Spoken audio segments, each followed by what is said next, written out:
हरे कृष्णा। कृष्ण भक्ति AP channel में आप सबका हार्दिक स्वागत है। तो हम आज जानेंगे इंदिरा एकादशी के बारे में। साल में 24 एकादशी आती है, अधिक मास की मिलाकर 26। तो हर एकादशी की अलग अलग कथा होती है। आज हम इंदिरा एकादशी की कथा सुनेंगे।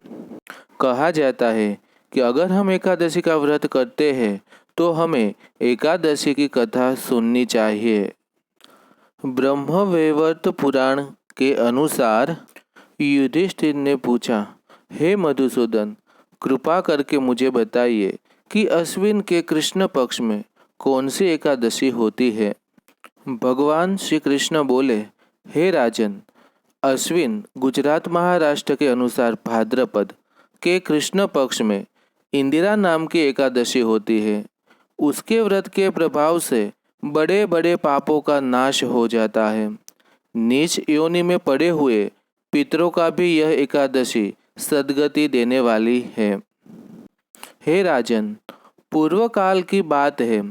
सतयुग में इंद्रसेन नाम से विख्यात एक राजकुमार थे जो माहिष्मतिपुरी के राजा होकर धर्म पूर्वक प्रजा का पालन करते थे।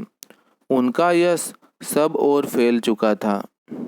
राजा इंद्रसेन भगवान विष्णु की भक्ति में तत्पर हो गोविंद के मोक्षदायक नामों का जप करते हुए समय व्यतीत करते थे और विधि पूर्वक आध्यात्म तत्व के चिंतन में संलग्न रहते थे। एक दिन राजा राजसभा में सुखपूर्वक बैठे हुए थे। इतने में ही देवर्षि नारद आकाश से उतरकर वहां आ पहुँचे। उन्हें आया हुआ देख राजा हाथ जोड़कर खड़े हो गए और विधि पूर्वक पूजन करके उन्हें आसन पर बिठाया।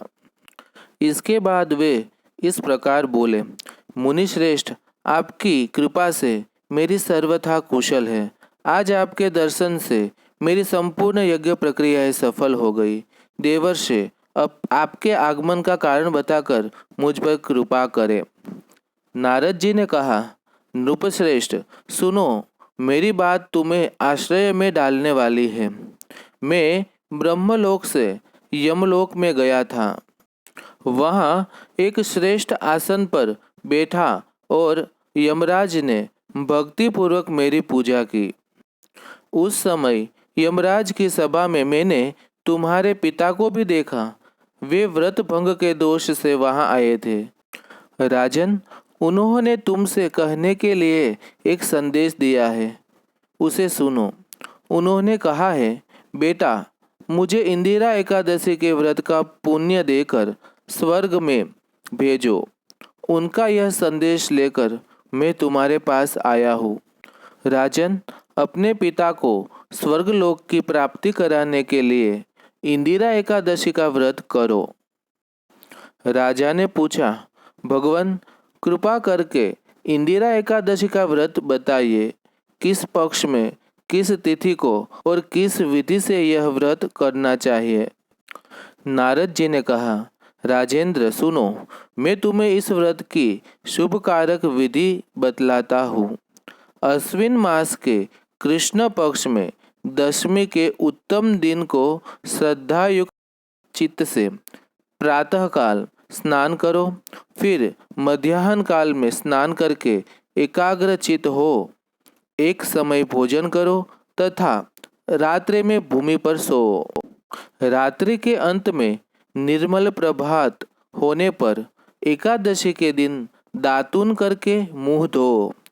उसके बाद भक्ति भाव से निम्नाकिंत मंत्र पढ़ते हुए उपवास का नियम ग्रहण करो। अगस्थित्वा निराहार सर्वभोग विवर्जित स्वभोक्षे पुंडरीकाक्ष शरणम में भवाच्युत। कमल नयन भगवान नारायण, आज मैं सब भोगों से अलग हो निराहार होकर कल भोजन करूंगा। अच्युत, आप मुझे शरण दे। इस प्रकार नियम करके मध्याह्न काल में पितरों की प्रसन्नता के लिए शालिग्राम शिला के सन्मुख विधि पूर्वक श्राद्ध करो तथा दक्षिणा से ब्राह्मणों का सत्कार करके उन्हें भोजन कराओ। पितरों को दिए हुए अन्नमय पिंड को सूंघ कर गाय को खिला दो। फिर धूप और गंध आदि से भगवान ऋषिकेश का पूजन करके रात्रि में उनके समीप जागरण करो। तत्पश्चात सवेरा होने पर द्वादशी के दिन पुनः भक्ति पूर्वक श्री हरि की पूजा करो। उसके बाद ब्राह्मणों को भोजन कराकर भाई बंधु नाती और पुत्र आदि के साथ स्वयं मौन होकर भोजन करो। राजन, इस विधि से आलस्य रहित होकर यह व्रत करो। इससे तुम्हारे पितर भगवान विष्णु के वैकुंठ धाम में चले जाएंगे। भगवान श्री कृष्ण कहते हैं, राजन, राजा इंद्रसेन से ऐसा कहकर देवर्षि नारद अंतर्ध्यान हो गए। राजा ने उनकी बताई हुई विधि से अंतःपुर की रानियों, पुत्रों और भृत्यों सहित उस उत्तम व्रत का अनुष्ठान किया। हे कुंती नंदन, व्रत पूर्ण होने पर आकाश से फूलों की वर्षा होने लगी। इंद्रसेन के पिता गरुड़ पर आरूढ़ होकर श्री विष्णु धाम को चले गए और राजर्षि इंद्रसेन भी निष्कंटक राज्य का उपभोग करके अपने पुत्र को राज सिंहासन पर बैठाकर स्वयं स्वर्गलोक को चले गए।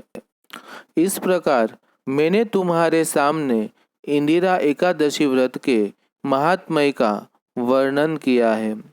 इसको पढ़ने और सुनने से मनुष्य सब पापों से मुक्त हो जाता है। तो यह थी इंदिरा एकादशी की कथा। ऐसे ही आध्यात्मिक कथा सुनने के लिए आप मेरी YouTube चैनल कृष्ण भक्ति एपी को सब्सक्राइब करना न भूलें। हरे कृष्णा।